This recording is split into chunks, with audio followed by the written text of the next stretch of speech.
10ই জানুয়ারি শুক্রবার পূর্ব মেদিনীপুর জেলার হলদিয়ায় ভোর সকালে হুগলি নদীর মোহনায় এক মৎস্যজীবীর জালে উঠে এলো বিশাল আকৃতির একটি শঙ্কর মাছ। তাহার ওজন প্রায় 200 কেজি। জানা যায়, সাত সকালে প্রথমেই মাছটিকে দেখতে ভিড় জমান পথ চলতি বহু মানুষ। এরপর মাছটিকে স্থানীয় দুর্গাচক বাজারে নিয়ে যাওয়া হলে মৎস্য ব্যবসায়ীরা মাছটির ডাক দেন এবং ডাকের ভিত্তিতে দাম ওঠে 47,000 টাকা। শেষ পর্যন্ত 47,000 টাকায় বিক্রি হয় এই বিশাল আকৃতির শঙ্কর মাছটি।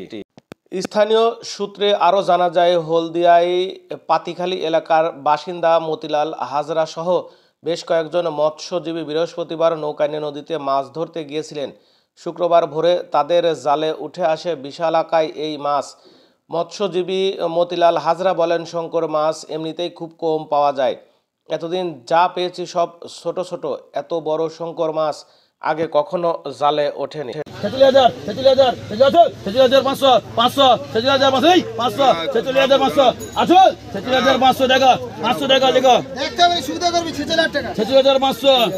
500